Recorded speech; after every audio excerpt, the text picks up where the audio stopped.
How's New York Comic Con going for you so far? far? So good. We've only been here for about 45 minutes. Okay. Really? Just got it. It's a breeze. It's easier than San Diego, right? I know you're busy there. So this year was brutal. It took me 10 days to recover from San Diego. I won't do that again. Like, we're 3 shows, 3 days. That was too much for my little soul. So what's the theme of the first season? Well, I mean, the theme of the series really is survival. You know, I mean, your characters are put into a situation where you have to step up or self-destruct. You know, and we get to see the decisions people make and what they go through and how they handle themselves, not just in an immediate situation, but also globally as human beings. And so, what's nice about it is, you know, you get to see some people kind of blossom and some people really fall apart. So it's a good human journey. Where are we in the story at this point?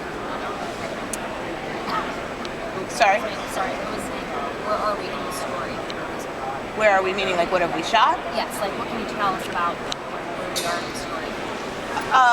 Well, we globally, the world are nowhere because it hasn't aired yet, but we, the crew, are shooting episode 8 of 13. We just get into episode 9 at the end of the next week, and it's right about the time when the mystery surrounding the outbreak is really kind of kicking into high gear, and where relationships are really starting to cement, and people's loyalties and allegiances are starting to shift. So it's a good crucible point of the season. What do you think that fans are going to love the most about Containment, or what are you hoping fans latch onto and the fandom? Well, I'm kind of hoping that they love everything. That would be nice. But specifically, I think the reason I love it is because it's got both that kind of crazy, oh God, what would I do if this happened to me feeling, which is so real world and it could happen at any time. So there's definitely that sense of latent fear that runs underneath the whole thing. But it's a really powerful piece about people and relationships and friendships and stuff like that, which of course, you know, that's stuff I love to do. So I'm hoping that people kind of the people who love the gore will stick around and learn to appreciate the humanity, and the people that are a little bit ooged out by the nasty stuff will kind of do a little bit of this, but stay for the heart. Okay. What do you think Containment will set it apart from like The Walking Dead or like a 12 Monkeys type of show? I think the biggest thing that'll set it apart is it's real.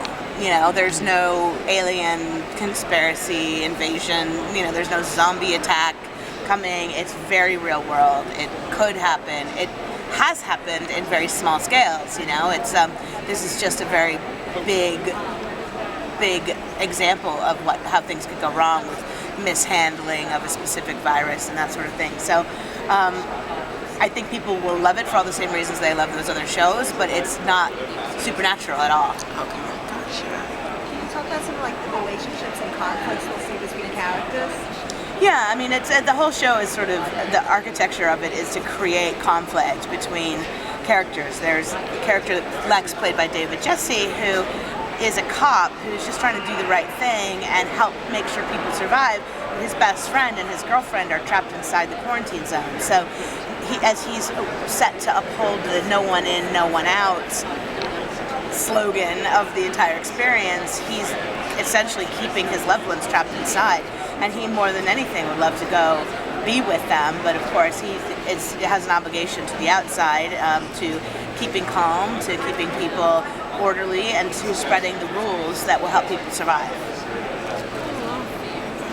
Has filming been feeling like two different sets or two different groups of people, if some are trapped and some are on the outside? Yeah, it's funny because, you know, when we made the pilot, we all spent a lot of time together and got really close, and there were a lot of friendships born. It was really lovely. And then we were saying, Hannah and Chris yesterday were talking, and they said, oh my God, we haven't even seen Claudia since the read-through of episode 2, because all her stuff is with David, and so they never work with her, and the way the days break out, Claudia will have like 5 days off and then works every scene for 2 straight days, and so there's a lot of compartmentalizing that's happened, and so we were just saying we need to have like a group bonding weekend where we just, you know, go out and play together. That'd be great. Any more questions, anybody? That's all you got? I don't know. I was going to let somebody else go, but... Any favorite scenes that you wanted to tease? There's this wonderful scene from the Belgian version involving a shower, that we're about to shoot next week, and it's hopefully, if we do as good of a job as they did, it should be pretty seminal as far as the season. It'll be hopefully the scene that most people talk about when all is said and done. Are you hoping that Containment takes the CW to a new place or gets a new audience or a new demographic? Or? Yeah, the fantasy, of course, is that people come to the CW that have never taken a look at it before, because the show is most definitely not, doesn't look like anything else on the network. It's raw and it's gritty, and yes, the cast is still exceptionally handsome, but but not in that walk the runway kind of way, and so therefore it just feels more real, and so that is the fantasy. The reality is that probably 5 people will tune in and been like, hey, that was pretty good, and then we'll just be proud that we made a great show. But my hope is that the CW's making a lot of choices to try to open up their audience and really broaden their range, and it's not even like, oh, we need to get more men onto the network or more women of different ages. It's just that they have this incredible built-in core, and just because you're 18 to 34 or you're female doesn't mean you don't like the dirty stuff too. So I think what I'm excited about is to see if people who love Jane the Virgin or the Vampire Diaries also tune in and enjoy the show.